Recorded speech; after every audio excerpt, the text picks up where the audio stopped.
Hello, and welcome to the Great Game Debate Podcast, where friends come together to respectfully discuss, debate, and disagree about video games. As always, I'm your host, Katie Berthe Lane, and joining me, of course, is the godfather of the Great Game Debate himself, Jonah Gomez. How you doing, buddy? I am Very purple excellent. today. I am very Incredible purple. lighting. It's to represent our guest. That's why I went all purple today. So Aw, thanks. yeah. Very nice. And of course, we have the man with the golden voice, Mateo. How you doing, buddy? Hey man, how's it going? Pretty I good. have not done a lot this weekend except game and swim. So like pretty good weekend. Can't complain. Sounds- Dude, That was pretty that's summertime vibes right there. Just swimming Yeah. and playing games. Hell yeah. I'll tell you though, it hit 100 degrees here in Texas already. Here in Austin. So like Almost it's gonna in be the water. miserable. Yeah. All right. And our special guest this week is the co-founder of Positivity and Inclusivity Focus What's Good Games podcast. She's hosted, moderated, or interviewed every event or everyone under the gaming sun. She's attended at least 10 E3s and lived to tell the tale. The question isn't what has she done, it's what hasn't she done. There's a reason they call her the busiest lady in the business. It's Andrea Rene. How you doing? What's good, guys? Thanks for having me. Yeah, thank you so much for taking time out of your extremely busy schedule, I'm sure, to join us. Well, folks, sorry, go ahead, Mateo. Caden, we need when you're doing intros like that, we need your mic hanging down from like the ceiling. Oh. Just be like big like boxing energy. For like a spotlight. Yeah, put on my tuxedo. All right, well, I hope you all stopped by the Halo ring on your way in and picked up your energy sword, because it's time for the icebreaker. I swear, Andrea, in the post-edit, there's a very cool ice-breaking sound on top of it. Our ice-breaking question comes in this week from community member Tongue Surgery. His question is, you're dropped into the world of an RPG you haven't played, but it's a game someone you know has played before, and you get a special phone call to someone from the real world. Who do you call to help guide you to the end of that game? I'll kick us off here.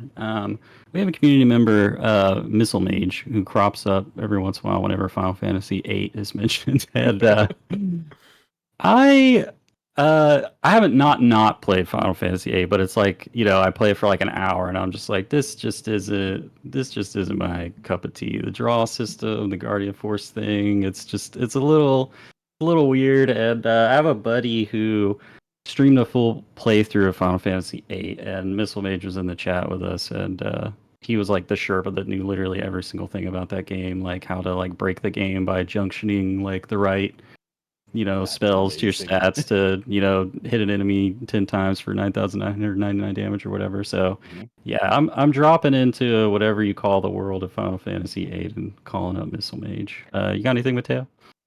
I have played this one, but I didn't play it to completion. And I also don't know how it's pronounced. Suikoden? I always hear Suikoden, but Yeah. I swear I've heard you say that one before, so that's what I was thinking. Suikoden 2, man. I've played maybe 4 hours of that game, but I think Booch is the one that told me that there's like a guide you have to follow so you can 100% unlock, all 5,000 characters or whatever's in that game. So it's got to be Booch, man. It's got to be Booch from my previous podcast that I'm calling up. Nice. And of course, you're just gonna be like the 109th character that has like no story or character development. That's probably not going to be used by 99% of players. Yeah, I'm getting 0 XP. They're not using me in combat. It's just for completionists. Where does the player find you and how do they recruit you? I am trapped in this world. I would like to say that I'm doing something cool, like I'm like out at a disc golf course or training swords or something. I'm probably cool. at the bar. I am probably disc golf is very cool, Jonah. I'm probably at the bar. I don't know. I'm at the bar at the first city, but you overlook me. You have to talk to me twice to trigger. You're like the guy on the laptop on the free Wi-Fi at the fantasy bar. So cool. Andrea, what do you got for this one? Well, the person I know that plays the most RPGs and would absolutely come in clutch is my What's Good co-host, Brittany Brombacher. Mm-hmm. I think that she really opened my eyes to the vast, vast world of RPGs that I hadn't considered, because I'm much more of an adventure and shooter player. And there's a lot of RPGs that I just, would absolutely be lost in without her vast Nice. knowledge and assistance. So your answer is put all the RPGs in the world on a dartboard and just throw a dart, and you probably haven't played And it. she's Come probably on, played Brittany. it, quite Yes. frankly. Yes, That is there's very amazing. few RPGs in the world that Brittany hasn't touched. Very nice. Jonah, what do you think? I've got you on speed dial, and we're diving into Yeah. Radiata stories, bro. Oh man. Yeah, just the Radiata Stories vibe check. Ever heard of it, Andrea? I mean, you probably just Have not. answered that question. Yeah. Fair enough. Cool. Very nice. Well, thank you again, Tongue Surgery, for the question. All right, Andrea, just a quick little interview for you.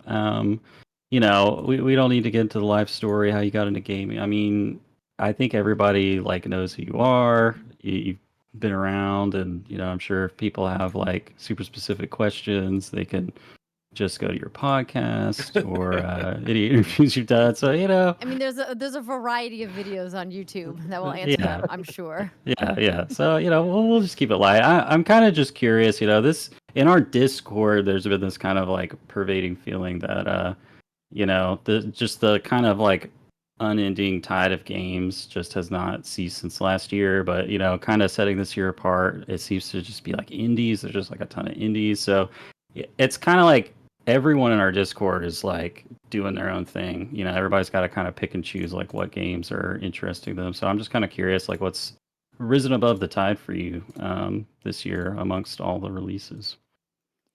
A game that I never would have given any time to if not given a direct personal recommendation, and that game is Balatro. Oh my Very god. nice. Oh, it's so good. I'm obsessed, and I'm trying to play other things, especially since Hades 2 early access is available, and Hellblade 2 is out now, and I still am not caught up for the final shape, and that's right Mhm. around the corner in Destiny 2.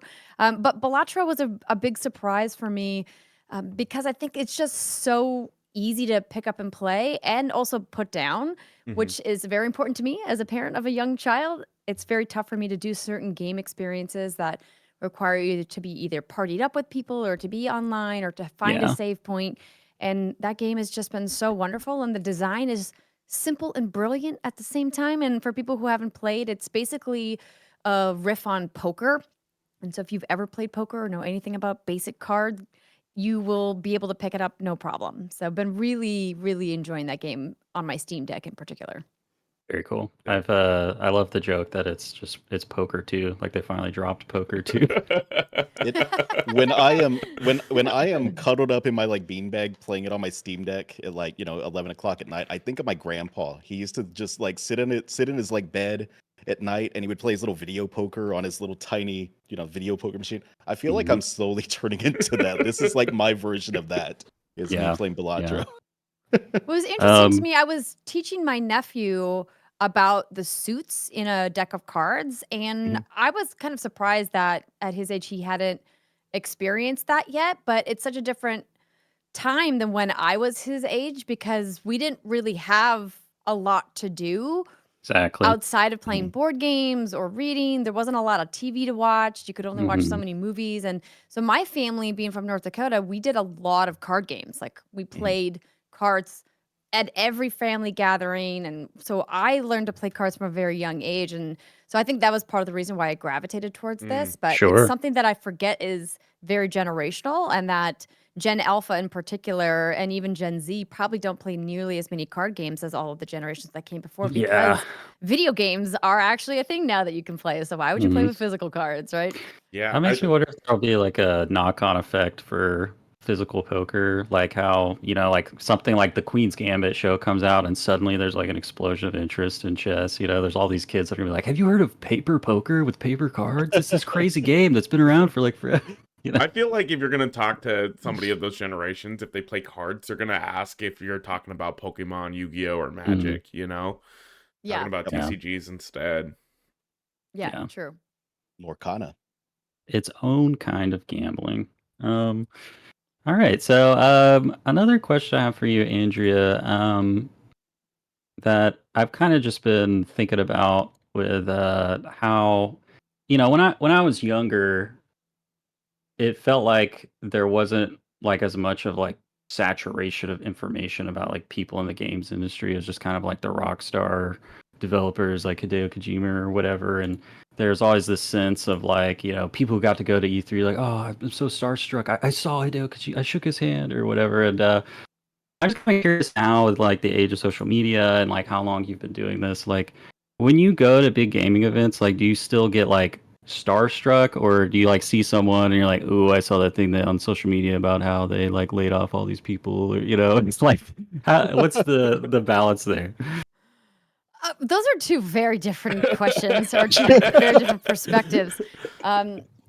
So to answer the first question, yes, I still get starstruck, even though I've been doing this for 15 years now. There's just certain people that you're big fans of their work or big fans of the work that they used to be a part of, and maybe they're doing something different now. And, part of my line of work is maintaining professionalism. So I don't really let my fangirl out, but I still remember the first time I got to interview Jennifer Hale, who is the Oh, voice yeah. of Commander Shepard in the Mass Effect series, among many other voices. She's an incredibly talented actor and has been working in voiceover for a very long time. And I first got to interview her when she was doing press for Mass Effect 3 because that was the first time that they really put femship in a lot of the marketing materials, because previously it was just, all the other Commander Shepard. Hmm.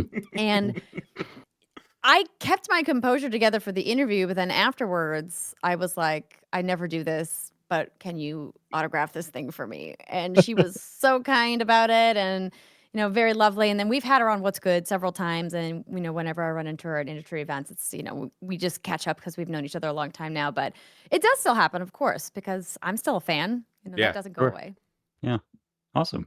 All right. And John and Mateo, do you guys have any burning questions for Andrea before we move on? I do. I want to know, what are you most excited for about Summer Games Fest, and are you going to be there at Summer Games Fest?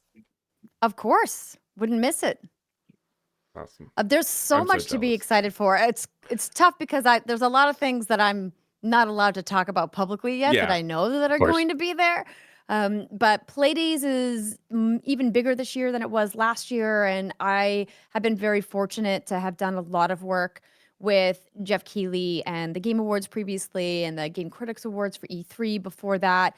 And so, being one of the people who's been invited to come to Playdays and get hands-on with some of these titles has been a big honor and a really exciting time. It does kind of make me feel a little bit like this is the, spiritual successor to E3. It's a very, Sure. very different vibe in a lot of ways. Obviously, much smaller, not really business focused, but they're adding an industry day this year, which will be really cool Oh, to see cool. developers come and check out the work of their peers and be able to have that moment, especially since it's been a very tumultuous 12 to 18 months in the industry, and getting everybody together, I think will be a really positive thing. But in regards to the big live show that Jeff Keighley produces every year, there's a lot to look forward to. I mean, it's in the shadow of 2023 and the banger of a year that was for releases.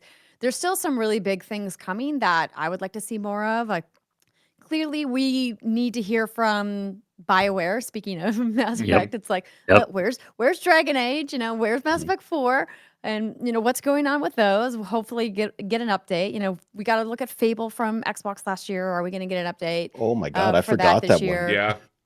Yeah. The rumors of an announcement of Gears 6 potentially coming, at the Xbox showcase, and Ubisoft coming out with the first look at Assassin's Creed Shadows, which was previously codenamed Red. I'm a very big Assassin's Creed fan, have been a fan of the franchise for a very long time. I have, like, you can't see them in this shot, but I have all of my little assassin statues That's on so this set sick. behind me. Very Awesome. nice. So very excited to see the gameplay reveal of Shadows and also see more from Star Wars Outlaws. There's a lot. I mean, I could keep going. There's a lot to Yeah. see. It's going to be Yeah. a really Yeah. great couple of days. I'm very Mhm. excited to see more Shadows. Like, this is the first Assassin's Creed since I think 4 that I'm like really red hot on. So I am very interested in Shadows for sure.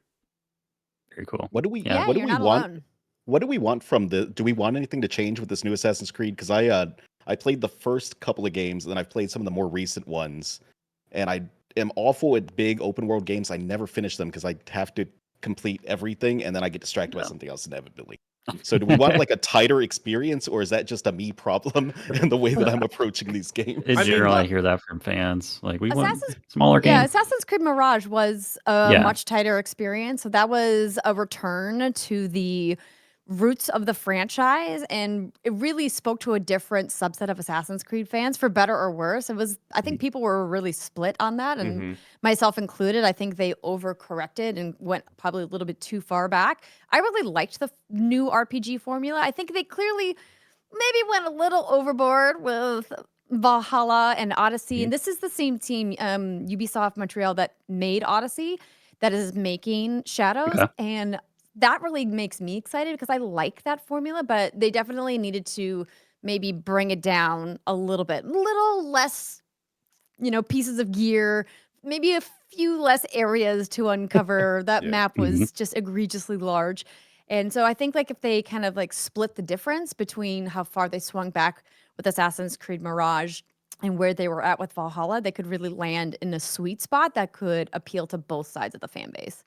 Yeah. Yeah. IGN did an excellent interview with a lot of the creators of the game, and it made me super excited. They said that you're going to be able to stealth around as an Naue and take out lights, and that immediately just, I'm like, Splinter Cell, it's in there. I'm so ready. Let's go. Because it's not anywhere else, right? Yeah. Rip Splinter Cell. They're gonna have a pseudo Sam Fisher just like lurking around in the shadows. Who's gonna be a ninja in the He'll be game? modded in. He'll be modded in on PC for sure. There'll be some kind of costume or something. But yeah, Oh, that'd be great. they teased a bunch of really interesting new gameplay things for this one. Like the idea that there's going to be a base building element is nothing we've really seen in Assassin's Creed before. They're Yeah. bringing in a weather cycle related to the season, and that's going to Mhm. impact that looks what so stealth cool. techniques are available to you. That's a really cool thing Yeah, that I it's want to so see sick. in action. So I really like that they're taking steps towards being innovative and elevating the formula that can sometimes get a little tired, when you have so many iterations. But their teams are so huge and there's so many of them across Ubisoft as a publisher that I feel like they always have a little something new in each one. And I've been happy with pretty much all of them. Clearly some, better than others, but the last like 4 or 5 iterations have all been very good games. Yeah. That's fair. Very cool. Oh, I'm so Yeah, I excited have for to this say, game now, dude. I'm the guy that's like never been into Assassin's Creed, but this one is like, I'm like, ooh, seems cool, Yeah. Feudal Japan, the Yasuke thing. I know him because of Neo, and those games have such horrible stories Oh. and characterization. It's just he just shows up as a boss. You're killing Yasuke now for some reason. So it'll be neat that he like will get his due, as a historical figure in this. So that sounds really cool. Very cool. So before we move on, just would like to give a shout out to our patrons from over on Patreon. So thank you to Dan Gieslin, Pucho, West, Dakota Falk, Randall Reborn, Too Good, and Aunt J. We really appreciate your contributions to be able to do things like doing giveaways or upgrading our audio equipment and things like that. So yeah, shout out. And Shout out. quickly, check out our sister show, GGD Gaiden. They just put out their top 10 animal companions episode, and they're coming out soon with the top 10 soundtrack. So that's a collation of our community voting to generate those top 10, so you can get in on the action if you join our Discord. All right, so with that, we'll see you guys in just a second for another iteration of the GGD list. All right, folks, it's time for the GGD list, wherein us panelists here will be able to choose one game following a community prompt to induct into our ever-growing video game Hall of Fame. Before we get into it, I'll toss it to you, Jonah, to give us an update on our giveaway from the last GGD list episode. Yeah, so our last entry was the games we wish we could quit, and the winner with their comment was Randall Reborn, commenting, Halo's the first thing that I thought of. Been playing since 2001 and still suck, but I love it. And so I reached out to Randall Reborn. You got that $20 gift card coming your way, man. But we also have to rank Halo on the list. Ooh, okay. Very Yeah. exciting. All right. Does everybody have their list open? Anybody need a link to the Google Sheet where we keep our sacred list? I Okay. have it. So, just going up the list real quick. It's kind of become a tradition, Andrea. I don't know how much you revere. Probably not a lot, given what you just said about RPGs. But Final Fantasy VII. I'm a vocal detractor of Final Fantasy VII, but everybody else and their mother loves it. But we have this thing we call the Final Fantasy VII wall, where it's usually like when we introduce a new game, it can usually make it up the list until it hits Final Fantasy VII, and then we have to talk about it. But as our guest, what's your gut instinct? Just kind of scanning up the list, like where you'd slot in Halo. It's tough because like this is such an odd list based off the categories that make the name. Doesn't make any sense. There's some really good ones here, and then there's some that are like, huh. If I was gonna think of the best games of all time, not sure I'd ever consider that one. Yep. But and I won't name names here. So Halo, it's clearly one of the most influential games, right? Yes. Super Yeah, important for absolutely. a variety of reasons. Definitely think it belongs in the top 25. Mhm. Yeah, I feel that. Oh, yeah. Certainly above Helldivers. Oh my goodness. Oh, No no. shade to Helldivers, but come on. Halo, Helldivers, it's not even really a contest. I also think it's absolutely above all of the ones like I mean the Final Fantasy VII wall is actually a very good one, but I would say it's even probably above, you know, above number 10. Above Tony Hawk, above Okay. Borderlands. Definitely above Lord of the Rings: The Third Age. Great game. Not number 9? Lord, what? You need more games on this list. There's been some chaos on this list. Yeah. Certainly. Also, like I personally wouldn't put Chrono Trigger at number 2, but you know that's I think a very subjective thing. I also wouldn't put Elden Ring at number 1. Well, Oh. if we look at number 8, Sea of Stars That's fine. I there. threw shade at Elden Ring. Go ahead, come for me. Jonah, Sea of Stars was one of your picks, one of your favorite games. It of all actually time. wasn't. It was the last time it was a community entered one.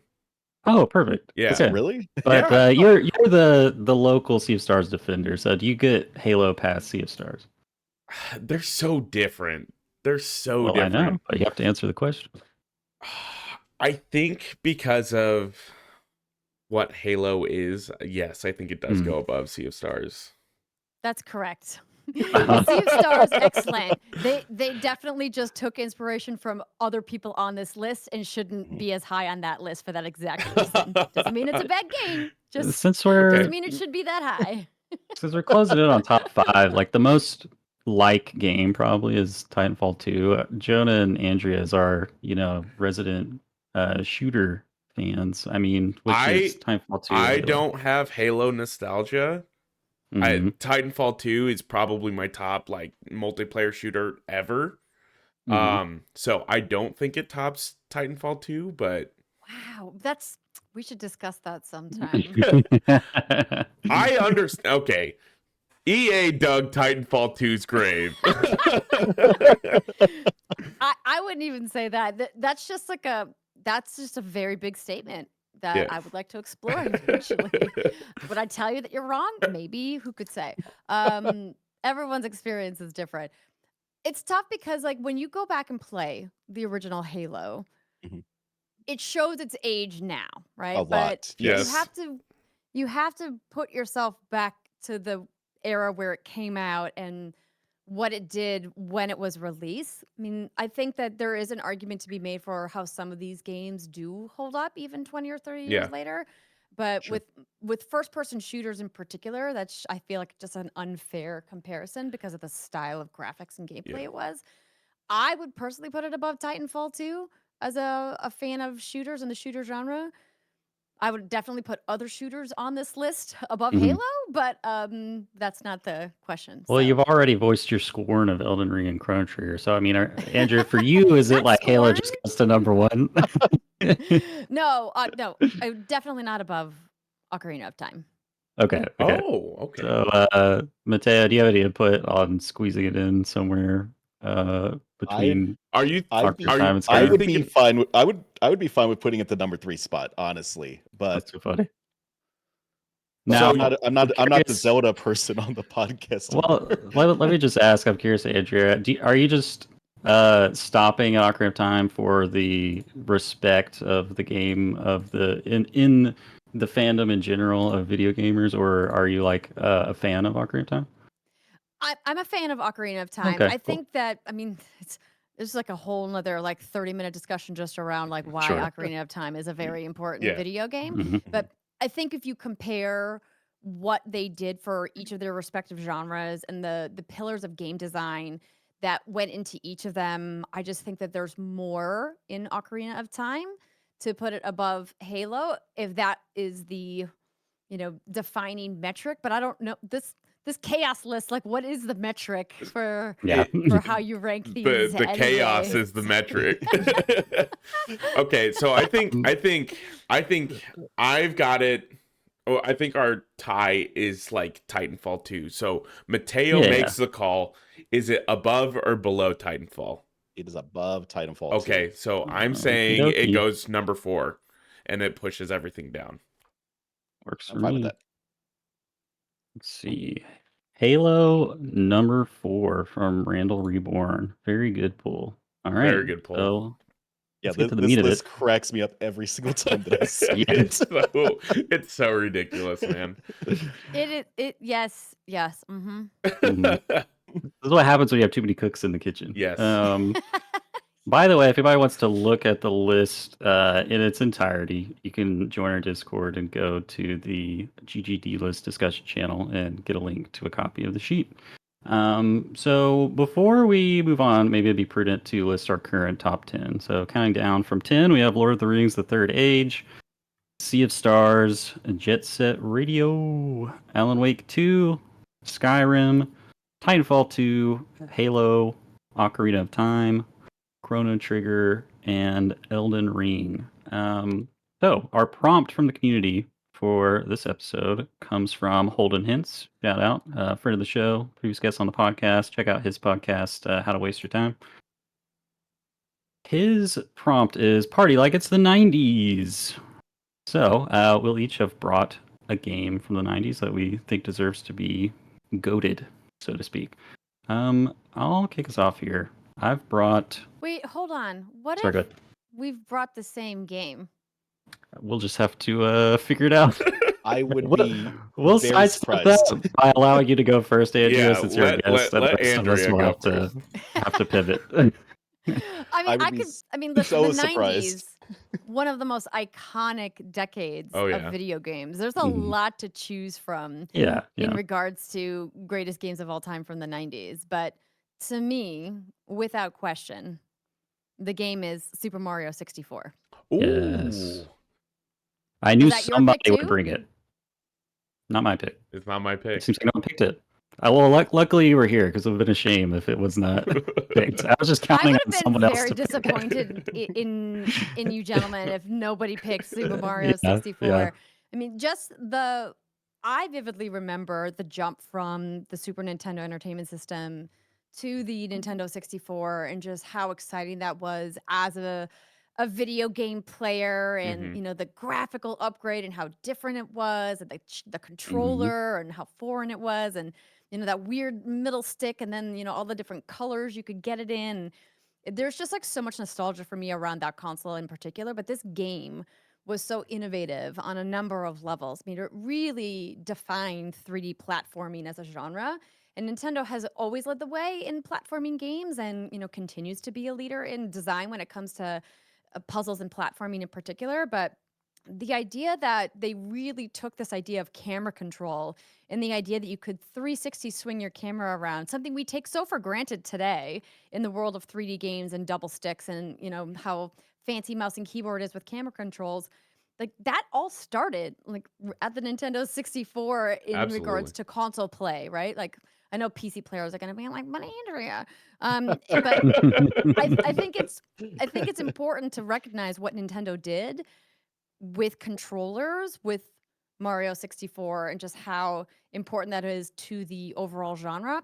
into how it kind of led the way with level design, just off the gate, but also just that game is so phenomenal in so many regards. The story is fun, narrative is fun, the characters, like collecting everything, the boss battles. Like, who doesn't remember that epic boss fight with Bowser at the end, right? Where you're like swing him around. Also, the movie, right? The movie is basically Mario 64. Yeah. So Mhm. it's just so It's the good. most It has to iconic be on the one. list, and it should They've be been number chasing one it on. It forever. should be number one on this list overall. It might be. Just put it at the top. We'll sorry, see. sorry, Elden Ring. You can't have number one anymore.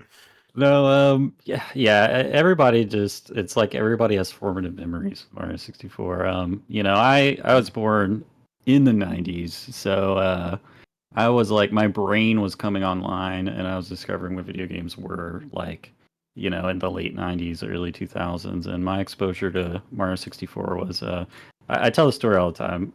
Definitely told it before on this podcast, but my grandma and her partner, they were both gamers, which was kind of weird. It's like, so when we'd spend the summer at her grandma's house, they had like PS2, the Nintendo 64, and like a Game Boy. And I had this weird smorgasbord of games to choose from, like Majora's Mask, Super Mario 64. They had Kingdom Hearts, like original Tetris Game Boy. And so it's very weird to play Super Mario 64 in a vacuum, like when you don't know anything about video games or like the pedigree of Mario, and just playing that as a kid and discovering it like in a vacuum, just like what the hell is this weird fucking game? This is so cool. But yeah, definitely deserves to be on there. Any other remarks anybody has about Mario? Oh no, I mean even just watching someone play Super Mario Yeah. 64 was just like an experience back Yeah. then. My cousin got it for Christmas, and we would just go to his house, and it would just be like four of us there just watching him play Mario 64. We'd swap off if he died. It was there's like I mean, very early formative gaming memories there. you're absolutely right about it being like one of the best games to watch. Look at speedrunning. It's one of the craziest speedrun games, Mhm. So They I- just got into that cabin door, right? Yeah, they're still discovering new things in this game. And, with the way that PC tools are now, people are like making PC ports of like Nintendo 64 games that are like native to PC, and now they're modding them, and like people are playing Super Mario 64 with like online multiplayer. Like it's just the game has not gone anywhere. It's maintained Yeah. relevance. Well. So yeah, good stuff.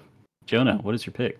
Party like it's the 90s. So I think if I was going to do party like it's the 90s and I was going to pick a game from the 90s, obviously it would have been Ocarina of Time. It was my first love. That's why I picked it.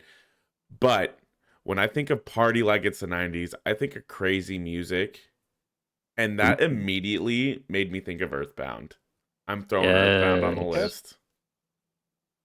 It had to happen. It had to happen. It was Now- formerly my number one RPG of all time that got dethroned by Superstars. Oof. Elevator pitch here, but someone who's not played Earthbound, why should I care? One word. It's wacky, dude. Wacky Oh, game. yeah, It's wacky. The character designs are just some of the most bizarre characters you'll ever meet. Like you start out by fighting like just snakes and rats and like dogs in the first So level. Final Fantasy. Yeah. And then you go into town and then you fight like guys on pogo sticks and clowns and like Yes. raiders that look I like what I'm hearing. yeah, it's crazy, but and spacemen. You fight spacemen early on in the game. Yeah. Are they just- evil dudes on like pogo sticks, or are Yeah, they like just yeah, they're- dudes they're- on pogo sticks you're fighting on the They're street? punks. They're punks that you're Okay. Yeah. So that's like in fair. the Simpsons arcade game. Yeah. There you go. If it was a turn-based RPG. hmm So, do you feel as if anybody's done anything like Earthbound since?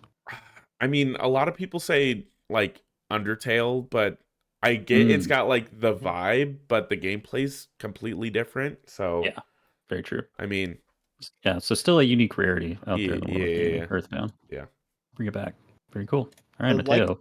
The Oh, Like a go Dragon ahead. series kind of reminds me of some of the vibes I've heard people You talk about with know- Earthbound. They just need It's- aliens. yeah, aliens. There I could don't be feel some in the like game. I I don't haven't gotten that feel far like in. that series needs anything else. I think Yeah. that they've got the wacky bit Yeah. covered. I mean, you can catch, train, and fight middle-aged men. So I don't know. I don't know what else they need. Mateo, party like it's the So, 90s. What you got for us? so I knew that no one else was going to bring the game that I brought, and Oh. here's how. I was looking at what I brought previously, and I brought a lot of like heavy hitters, and I brought them out too early. Yeah, Final like Aladdin. I Disney's Aladdin. I brought out Final Fantasy VII, Chrono Trigger. I've Borderlands 2. I brought too much heat. So what I did is I looked at a list of the greatest games from the 90s, and I looked through that list and I brought a game that was not on the list. Very nice. That's why my pick is WCW versus NWO Revenge for the Nintendo 64. One of the Oh my greatest wrestling goodness. games of all time. Wow. I'm gonna need you to copy and paste that one into the list for me because I don't even know what you just said. Like I said, chaos. It's just Yeah. chaos. It's just chaos. So why this one, Mateo? This one, because of just nostalgia, pure nostalgia. We used to sit around and play this one and talk shit to each other and body slam each other all day and then get real hyped up and try to, wrestle on the couch afterwards. With me, my cousins, my brother. It is a pure nostalgia game. It is stupid, mindless fun. You can Mhm. play as, I forget if it was in this one or it might have been in the other one. You could play as there were cheat codes to play as Muhammad Ali, and then you could be like Muhammad Ali boxing against Macho Man Randy Savage, That's which pretty is a dream I'm pretty sure I've had, and this game made it reality. Mateo, what I am getting from this and what I respect is I just watched a YouTube video yesterday that's literally the same exact thing where it's just this guy Mhm. who it's unedited, unscripted. He's just got his like cell phone on a box, filming himself playing Tekken 2 on like a CRT. Hell And yeah, he's just dude. like, I'm just gonna shut up and show you some of this gameplay. And he occasionally turns to the camera and he's just like, ooh, oh man, see, this is just a good game. Like no argument, just like let it speak for itself. And like you can tell like it's just pure nostalgia for him. And like game does not hold up. Nobody who played it today would like it. And like that's what I'm getting from you for this, and I love it. I'm bringing a sacrificial game. My game is not destined for the top 30. Yeah, I will but tell you it's on that the much. list. But it's a game that might be exists, so it Kingdom must be Hearts. on the list. Okay. What is the? If you could message me the title of that, so I can just copy and paste it because I have no idea. That's- Yeah.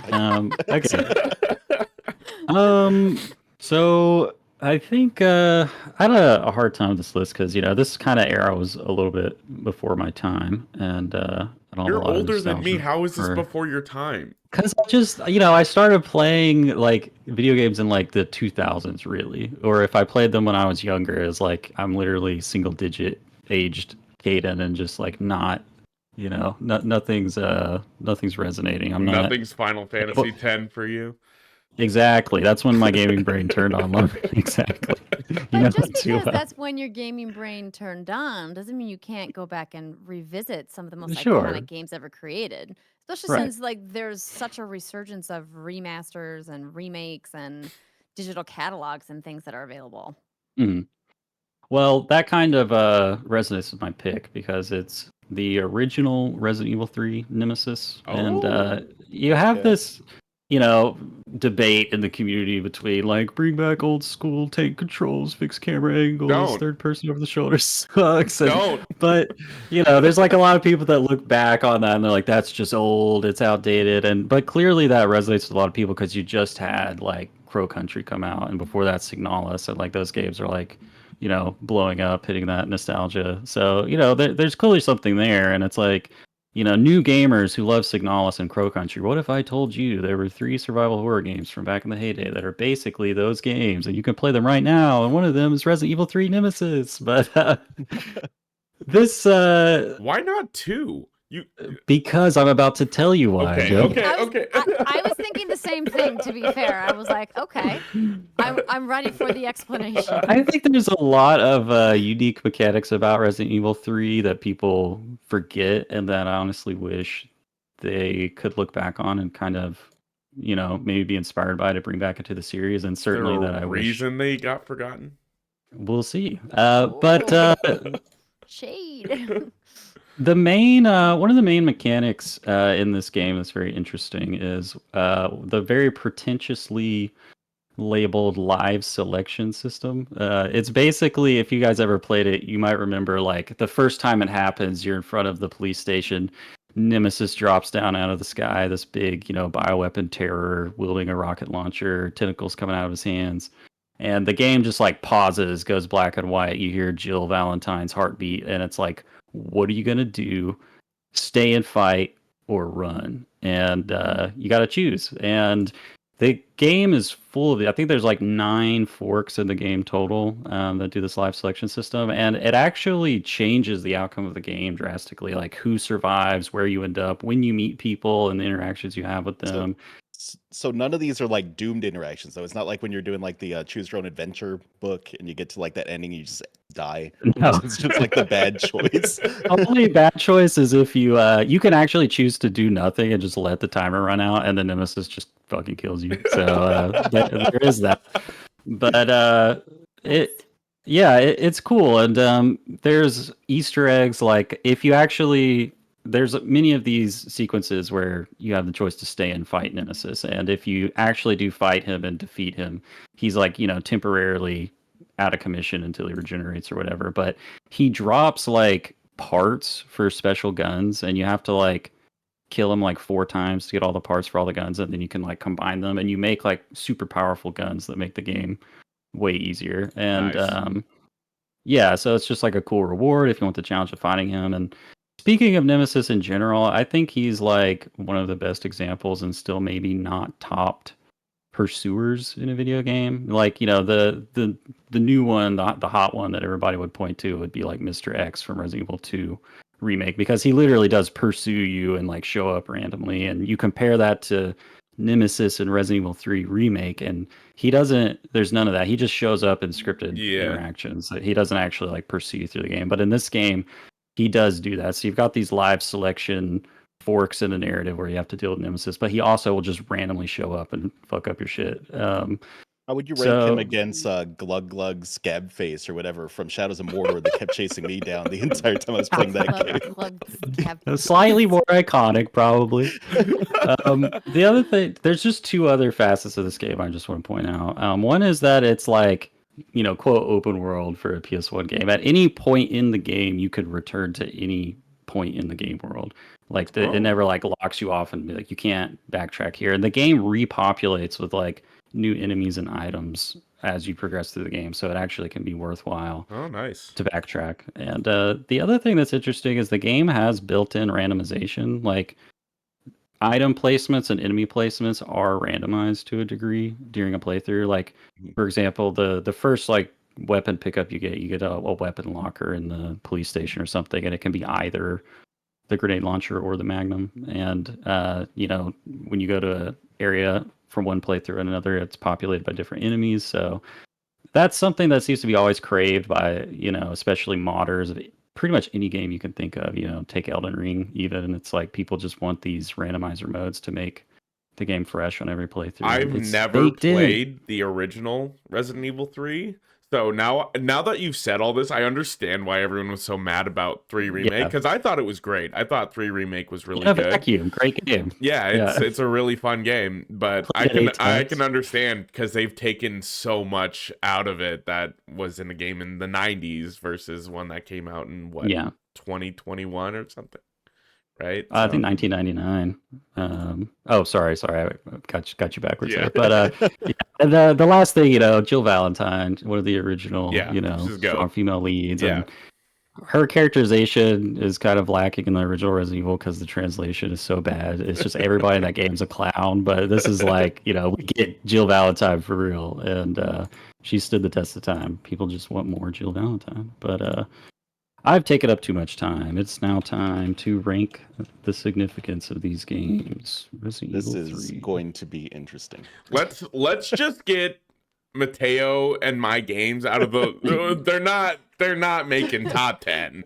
We already know. I don't know why you think any of your games are actually in contest with Super Mario 64.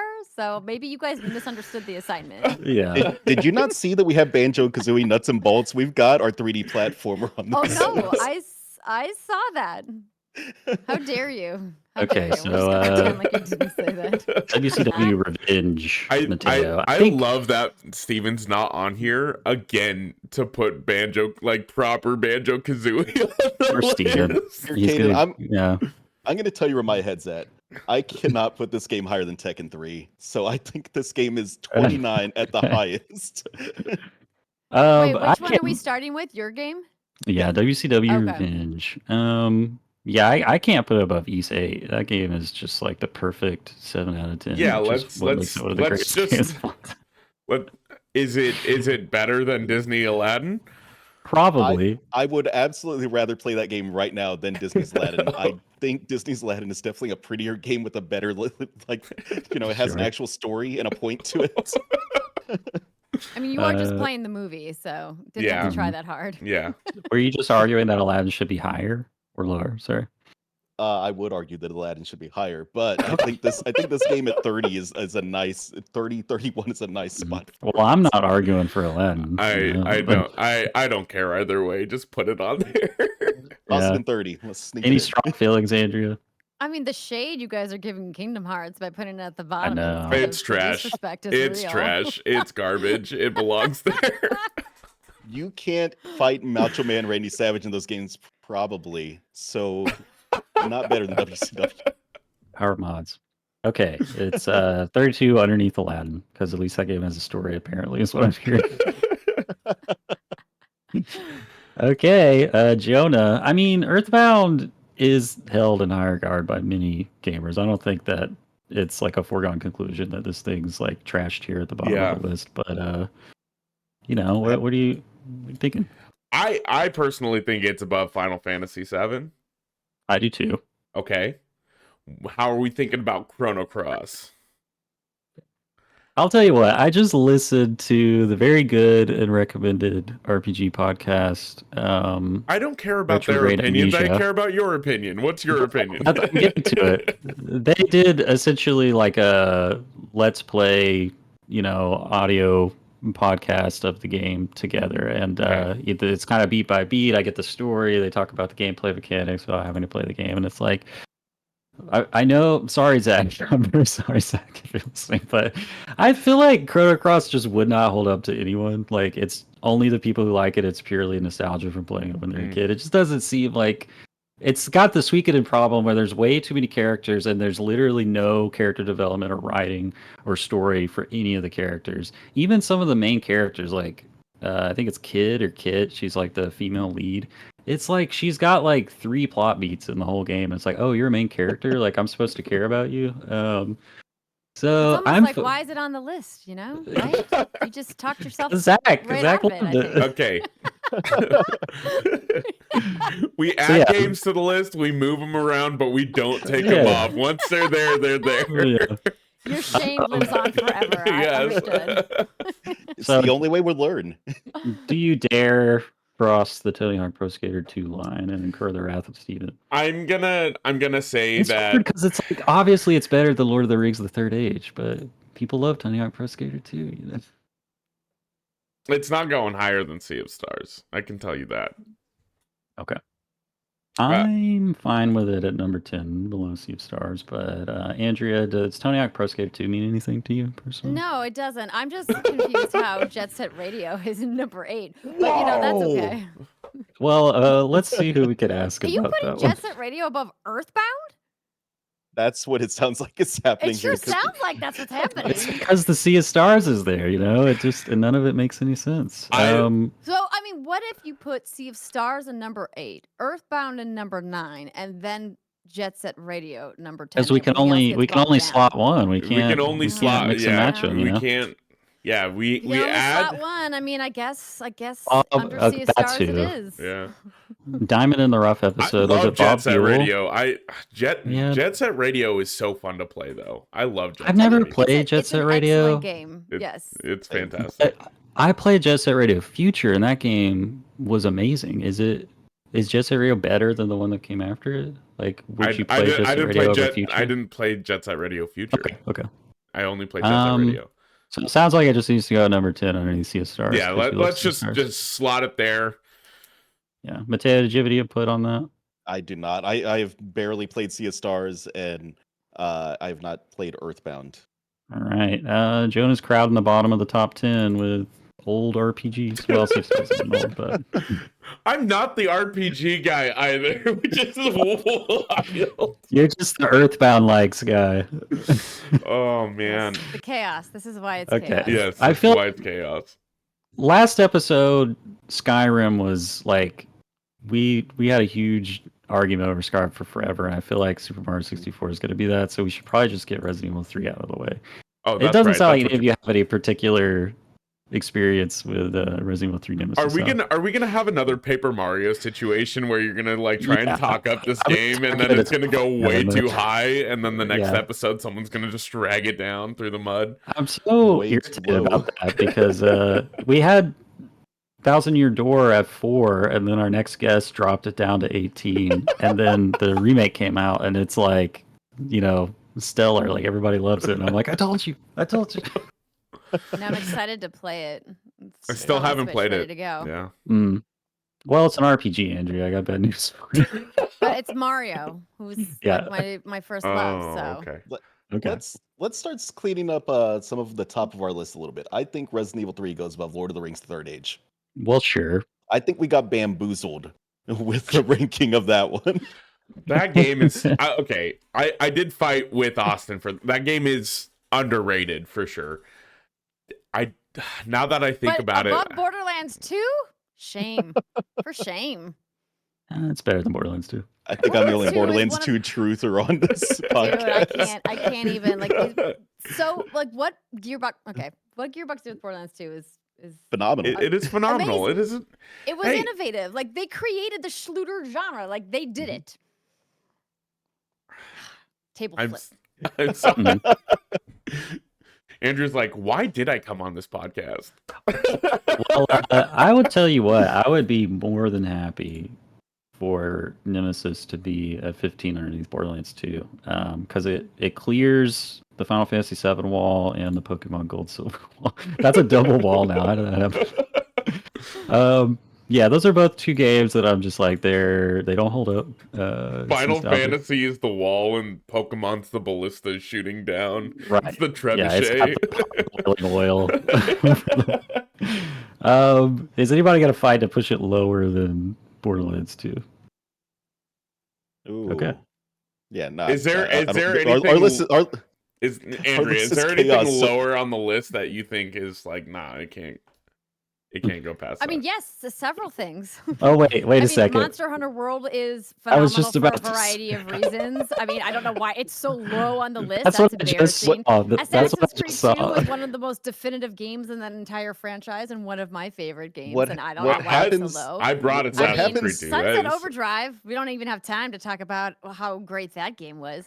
I mean, but listen, again, this list. I looked down the list and I saw Monster Hunter World because that was one of my own games, and it's literally probably like my top 5 games of all time. So I can't put Nemesis above Monster Hunter World, so it's got to go there. Mateo, did you have something to add real quick? I do not. Okay, number 21, Resident Evil 3 Nemesis, underneath Monster Hunter World. If only Okay. my co-host Brittany was here to tell you how you picked the wrong Resident Evil. Oh yeah, would I it be think he picked the 2 wrong original Resident 2? Evil. She's a diehard RE girl. She had two RE2, or which one is the greatest one? I feel like that's the answer. Mhm. Yeah. Yeah, I think most Mhm. people are like Resident Evil 2 original is the best of all time. The Even remake though though was the remake's I- exist. very, Remake was very good. fantastic. I'm The gonna remake take- is all that I've played. Actually, I'm gonna take the remakes over, maybe except for 4. I'm gonna take the remakes over the originals. Yeah. Yeah. hands down. I mean, if this was a any game of all time list, I wouldn't be picking Resident Evil 3 Nemesis, but it's party like it's the 90s. So Yeah. what can I say? Okay, so I suppose that brings us to our main event, which is Super Mario 64. It's Just number one. That's the yeah. only. That's the only number I'm considering. Okay. I guess yeah, go As ahead. a Go Zelda ahead. fan, I don't think it's better than Ocarina of Time. Would I prefer to play? Okay, go on. Present your argument, sir. I mean, Ocarina of Time paved the way for all the fantastic 3D Zelda games that we've had. You know, like we got Majora's Mask, Wind Waker, and Twilight Princess after Ocarina of Time because they Wait, saying you opened say those up. that games those are games better? are better than Ocarina of Time? I personally like So I don't know my if my these- favorite is Wind Waker. I know that is a weird take. I see it in Okay. your face. So saying Mario 64 shouldn't be higher than Ocarina of Time because Ocarina of Time is not as good as several other Zelda games. No, What you I'm say? just saying it paved the way for a Okay. great series of games. It was the first It's step. the same thing about Mario 64. I know. Paved the way for But Odyssey. I would much Galaxy. rather play Zelda over Mario Okay. any day of the You're a week. Zelda fan. here- Is your here- hat a here- Zelda hat? My Here's hat my is a thought- Zelda hat. It's got the Here's my thought process. You drop me right now into one of your random save files from either Ocarina of Time or Super Mario 64. Right now, I'm gonna have way more fun playing Super Mario 64 than whatever point you're at in Ocarina of That's Time. what I was thinking too. Fine. Put it above Zelda. I don't care. Level 4. It's still level 4. Okay, Flip so the table, Jonah. it crosses Ocarina of Time line. That brings it to Chrono Trigger, which Andrea, you've already established that you don't care about Chrono Trigger at all. So Listen, I don't care about Chrono Trigger. That's correct. But I also like if you look at it in the pantheon of video games. Mhm. I think if I was to do like a hot Twitter poll right now, there would Mhm. be a very clear answer that yes, Super Mario 64 is yeah. more important, bigger, better, more influential than Chrono Trigger across the board. Mateo, did you talk Chrono Trigger up there, or did a guest move it up there? I brought Chrono Trigger and it got talked up. I'm pretty Nice. positive. Okay. I have You're just never tried to there. argue one of mine to the top like of the list. I'm surprised that Chrono Trigger is above Ocarina of Time, to be honest. Oh, I would rather play And Chrono how Trigger than Skyrim Ocarina is of Time below any day of the and how week. Skyrim is below both of those, I don't know. Because it's vanilla Skyrim. So, we got to deal with Elden Ring. I'm gonna be. Am I the only one that's gonna be like, no, Elden Ring is better, Mario 64? Because I could just decide it if the two of you vote for Mario 64. You would also just be wrong. Right. Elden can Ring mo- is not better than Mario 64. You can mod Mario into Elden Ring with his entire jump mechanics and just jump your way through the lanes between. Doesn't that sound great?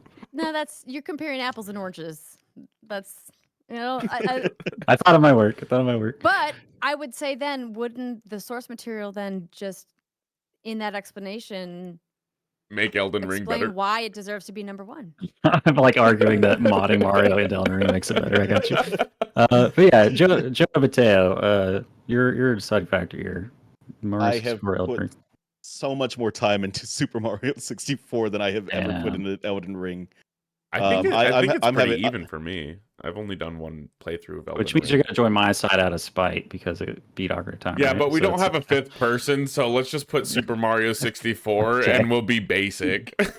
Okay. Wow, It's the basic I really hope that Hey, I got your called the basic show up in the choice. comments to validate how correct I am that Super Mario No, 64 you- is the number one game on this list. I got called basic because I brought Ocarina of Time for like our first love, and it's like, oh, we're real basic. We got Ocarina of Time the number one spot for so That's many an episodes. unfair characterization. That's a great pick for a first love Yeah. game. I thought so. I'm not mad about this list. Super Mario 64. I mean, we just had a whole gush about how it's stood the test of time. It's still relevant. They're doing new things Absolutely. with it, and yeah, I'm not mad about it being number one at all. So, congratulations, Andrea. I suppose you're one of just a handful of guests that has got their game to number one. Thank you. Now let's So, sprinkle now in the- some now the fun part. chaos. right. So, you now have the privilege, Andrea, of picking any one game on the list, except for the ones we just inducted, and moving it anywhere else on the list. Oh, exciting. Up or down as many places Mhm. as you want. Sideways, diagonal. Oh, dang. Mhm. I wasn't prepared for this. But you can't take anything off the list.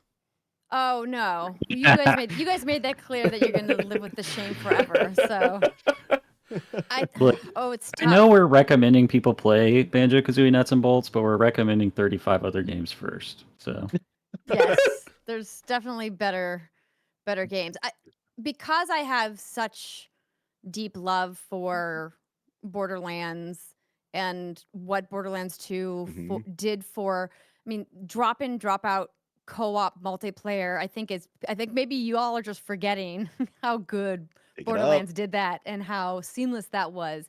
And the reason why it was like maybe you're forgetting is because it was seamless. You know what wasn't seamless? Elden Ring's multiplayer. It was trash. oh, So I definitely need to losers move play multiplayer on Borderlands Elden Ring. up the list, but the top of your list is getting pretty solid. Yeah. I would say I'm gonna move Borderlands 2 up because it has to be above this Lord of the Rings: The Third Age. It must. Okay. I don't have, as I said, a particular affinity for either Jet Set Radio or Sea of Stars.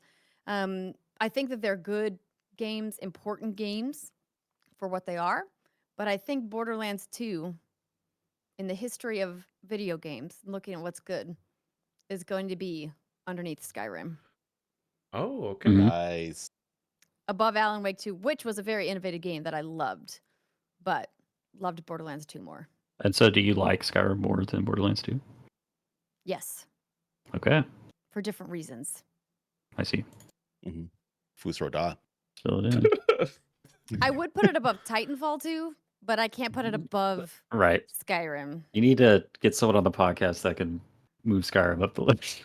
And then we'll go from I there. mean, like, it's in a good spot, though. I mean, I Yeah, think top 10. Titanfall 2 maybe needs to come down the list, Mhm.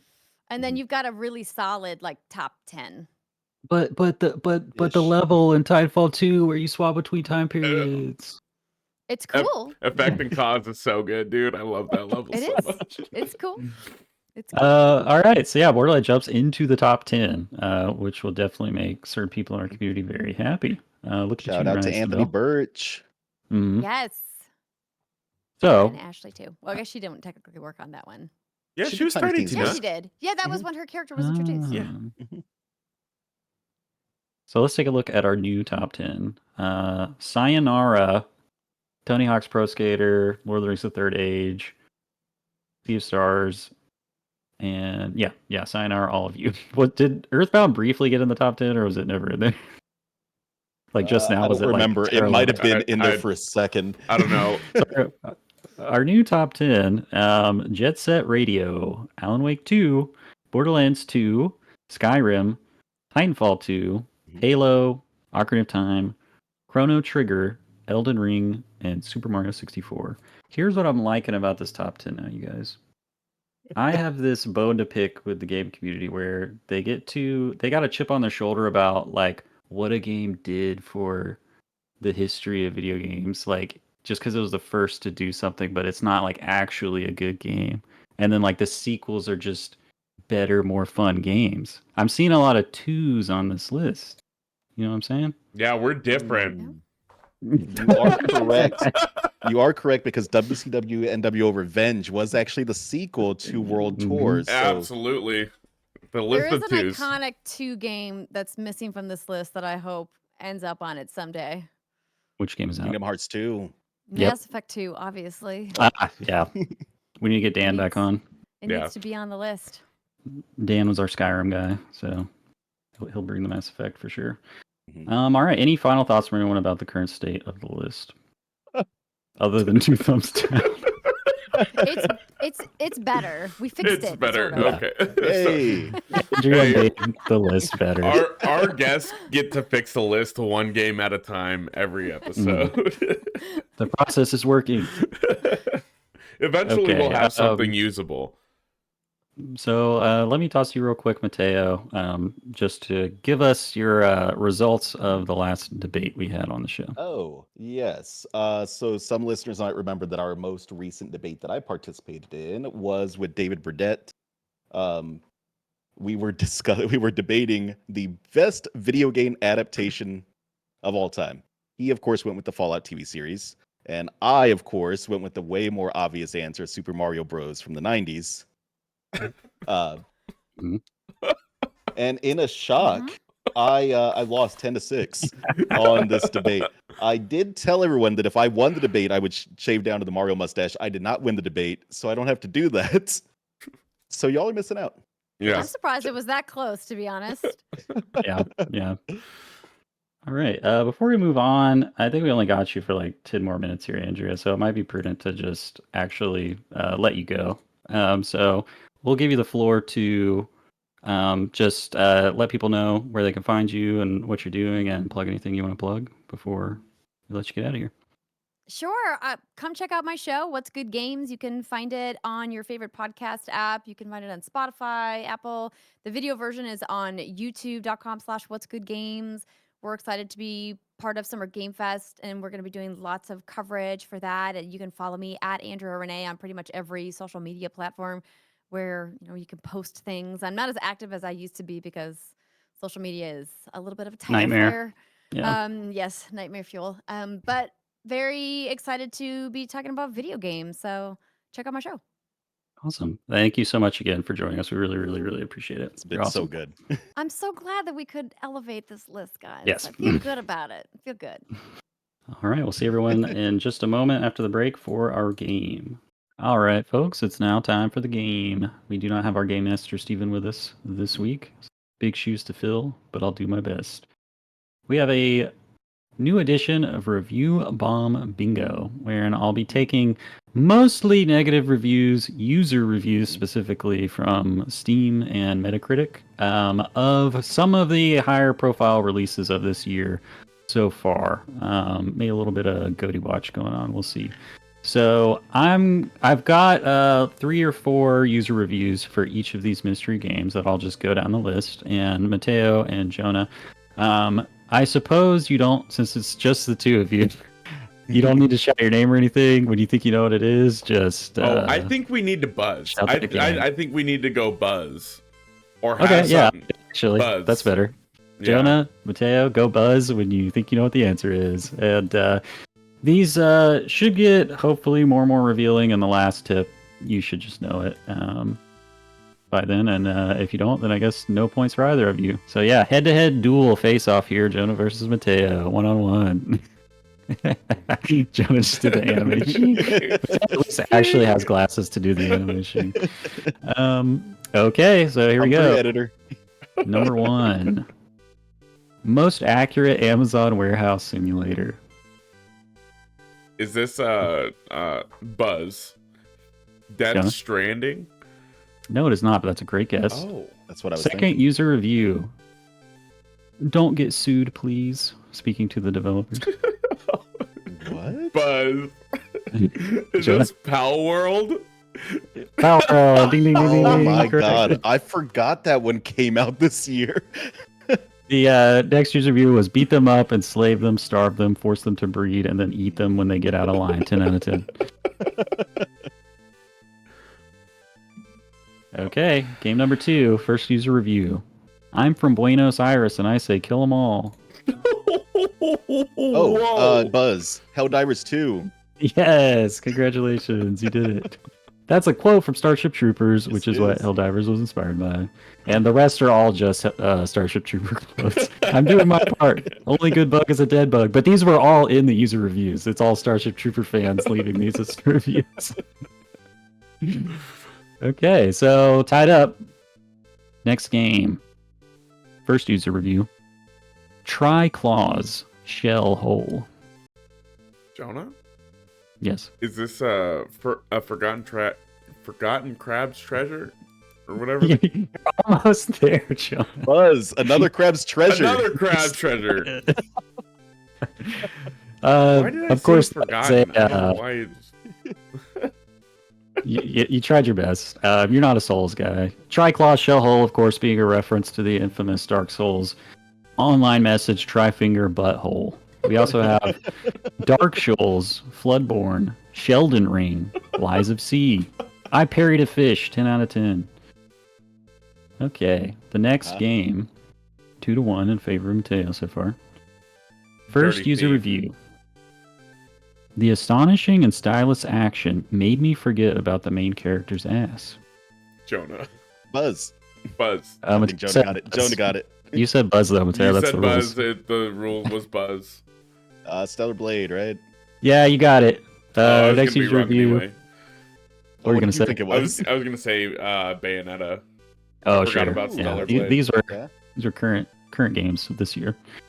The only negative is Sony, who censored the game. I hate you, Sony. That's just the second user review for Stellar Blade. Dude, Did you know they reversed it? Yeah, it wasn't even. They proved that it wasn't under Sony because they kept the current outfits and they released the pre-censored ones as alternate outfits without doing anything. It was a personal choice by the creators, and people are like Sony's censoring them. It's just. That So game's supposed to be good though, right? Like I've heard it's good. Yeah, I actually want to play it. It's just on PS5 only. So I've heard the over-sexualization of the main character actually is just weird in the game because the game overall is not hypersexual or sexualizes all the characters. It's just the main character is like hyper sexy. That's it. Interesting. So, okay, next game. First user review. Minigame simulator. Second user review. 10 out of 10, but fuck whoever designed those mini games. Buzz. Third user. Okay. Final Fantasy VII Intergrade. What the hell is this new one called? Steal it, Jonah. Buzz. Buzz. Jonah. Final Fantasy Rebirth. That's the one. The full title is Final Fantasy VII Rebirth, but I'll take it. Whatever, dude. The final user review is a Chadley Simulator. What are the points at here, Jenna? Catch up? Mateo is a dirty thief with 3, and I have 2. Nice. We were also a dirty thief. You just stole Final Fantasy VII. No, I knew what it was. Okay. Next game. This is a long one. This game is a huge steaming pile of garbage. The greedy developers are charging $60 for a 2D game. The graphics are complete trash. The overworld literally looks like a SNES game, and those textures make me Buzz. want to puke. Super Mario or Mario Thousand Year Door. That's a really good choice, but that is not correct.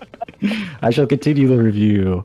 It's pathetic to have graphics like this in 2024. The overworld scale is completely off. The castles and trees are smaller than the characters, but they're much bigger when you enter the levels. Everything is suddenly the right scale. It's the exact same garbage as 2D Mario overworlds. The quality of this game is no different than Gollum or Rise of Kong. If anything, this is worse. At least Kong and Gollum are 3D. What? Turns out I wrote this review. Okay, second user review. Boobalicious. I see silly breast animations. I pre-order. -1 for by the numbers story, but plus PP for video game girls. What is happening here? What horny 2D game was there that came out this year? You guys are not the target audience for this one.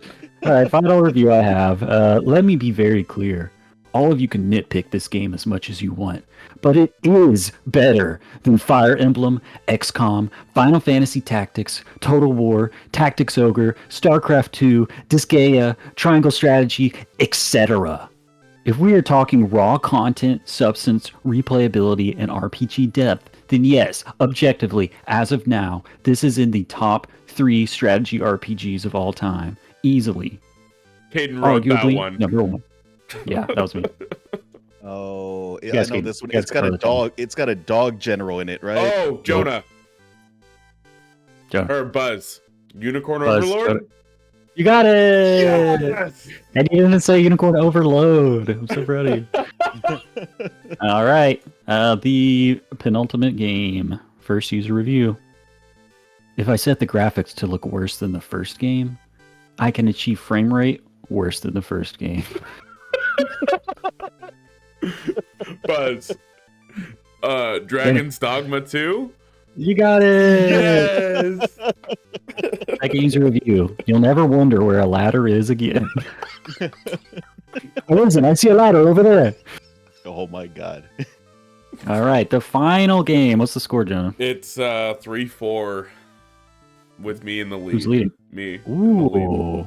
Okay. Hopefully, I don't get a tie here because I don't have to pull something out of my ass. Okay. Here's the first user review. Imagine I'm dressed up in a Dracula costume and have sunglasses on.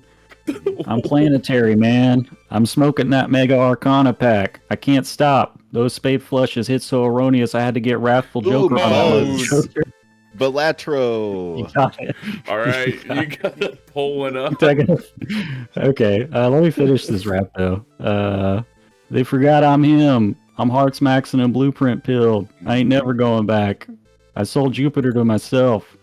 I'm hitting that ace flush so horrendous the hand looked like scientific notation. Got me polychromic, man. They will not find me. These cards don't mean nothing to me, man. All right, shout out to that user review. That guy was on That's something. great. Okay. Talk amongst yourselves while I consult Steam. Yeah, we can do that. What the hell is Unicorn Overlord? What the hell is Unicorn? It's a tactics game that a lot of people think look really great, but it's 2D trash, and I refuse. The demo has like a 7-hour gameplay timer, and I maxed out the timer because the game was so good. You don't get. And Wes is mailing me his copy of Unicorn Overlord so that I can play it for free, and I can't wait. That's cool. Yeah. Yeah. Shout out Good Wes, game. man. You're You busy. know you don't get the Vanillaware, time. Mateo? Have you heard of like Dragon's Crown or Yes. 13th Sentinels? Same developer. Okay. Yeah, Dragon's Crown is Yeah. a sick game. Yeah, it just Okay. it has a terrible name. Like the first time you see it, it's this dude, and he's like, "Go on an adventure," and he's like talking like that the entire time. Recruit new allies, take over cities, and he's like talking about this epic story, and he's like, "In Unicorn Overlord," and it's just super goofy. Yeah, I was. Yeah, I'm I don't scrolling think I have the checked top. that one out. Scrolling top sellers on Steam, and it's just all old games. Then do an old game. Just pick an old game. All right, Pick an here we go. oldie but a goodie, and we'll First get one. it in here. All reviews will sort by Sort by negative. negative. It's the whole process. Peek behind the curtain right here. Yep. User review number 1. How good does the game get after the tutorial? Okay. User review number 2. Space is big and empty. Negative review. Boom. Mateo. Shit. But I keep forgetting the name of it. Because it's You didn't just say Skyrim. Buzz. Oh, I Back, did say say Buzz. Buzz. Jonah. No Man's Sky. Oh, this guy's correct. Oh, I was wrong. I was thinking Starfield? Skyrim in space. Starfield? That's Yeah. the one. It was Yeah. one of the two, and I just The flipped the reviews coin. match. Hey, Wow, is this game still have a 61 on Metacritic? hey, That's crazy. Mateo. You can suck it. Man, No Man's Sky stumps me every time. I keep forgetting that game exists. Yeah. I need to play it now that I have like a It's spec game pretty memory. good. I love the mobile game aspect of it, where like you can collect this whole big fleet of ships and then send them out to go do timed missions and then come back and they get better and they bring you resources. It's awesome. Yeah. Fleet Of management. course, fantasy's more my cup of tea, so I'm really pretty interested in their next game, which is called Light No Fire. Light No Fire. Yep. Oh, So, is that see how that that's goes. the new one from the Yeah. follow up to No Man's Sky? Yeah. Basically? It's, The dude's like, I'm not gonna promise anything, but we made Earth. the gimmick is it's just one entire like life-size planet, and everyone in the game is on that planet, like a real-world scale planet. So, That's pretty sick, though. Honestly, Yeah. That- Okay. and it's fantasy, which is better than sci-fi. What about space fantasy, though? Oh, that's called Stormlight Archive, baby. That's Superior. called Star Wars. That is called Star Uh, Wars, also sometimes. Well, congratulations, folks. We made it to the end of the podcast. Clap yourselves on the back. We did it. Now, time for final thoughts. Jonah, what final thoughts do you have for us today? Big head, no thought, small brain. Okay. No, Okay, I just dig want to it. give a shout out to Andrea. Excellent guest. Super glad she Mhm. came on.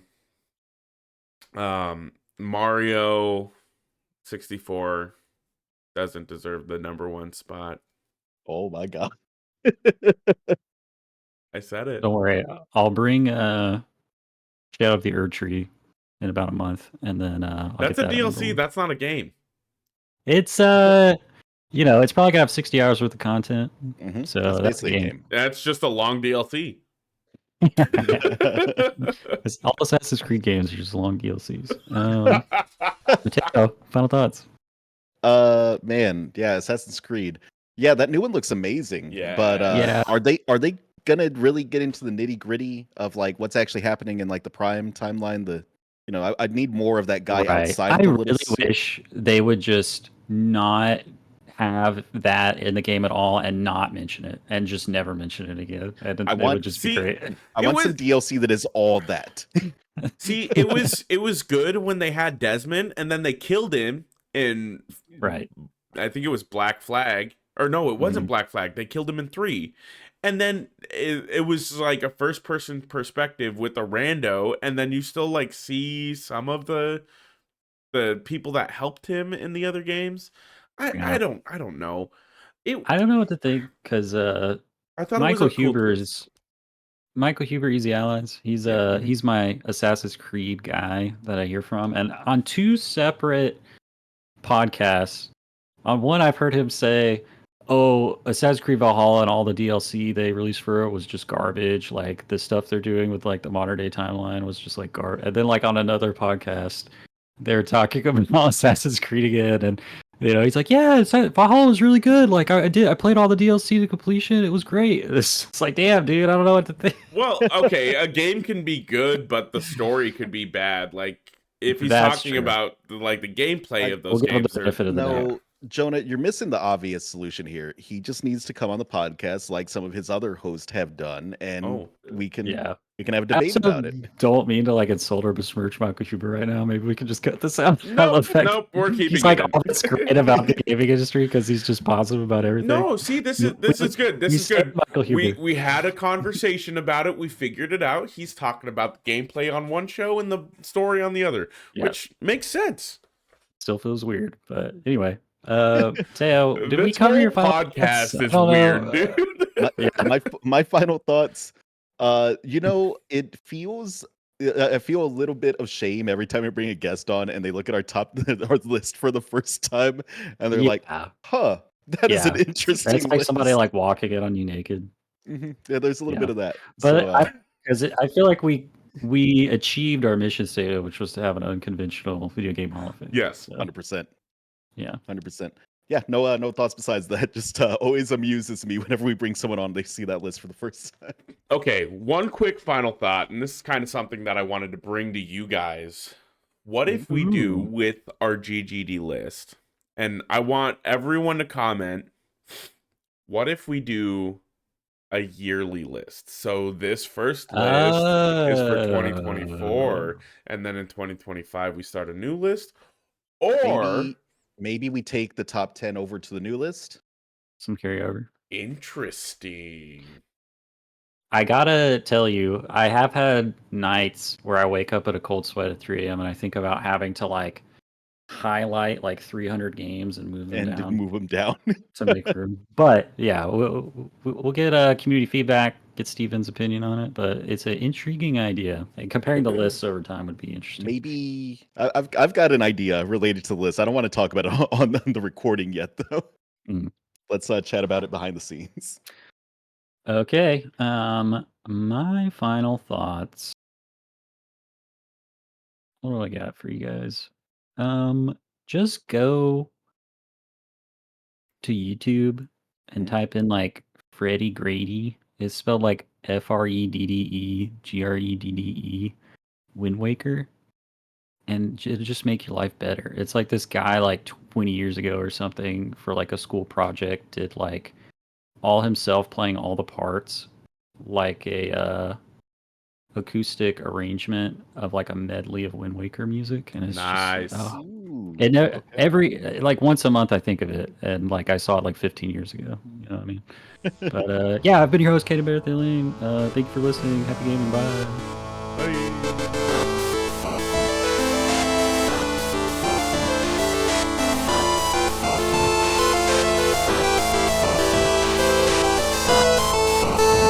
As always, a big thank you to our friend Misdriven for the music in our podcast. If you like what you hear and you want to check out more of what they have, you can pay them a visit on Twitter at MIST_RIVEN719 or on Bandcamp at Misdriven. Thanks again for tuning in. Till next time.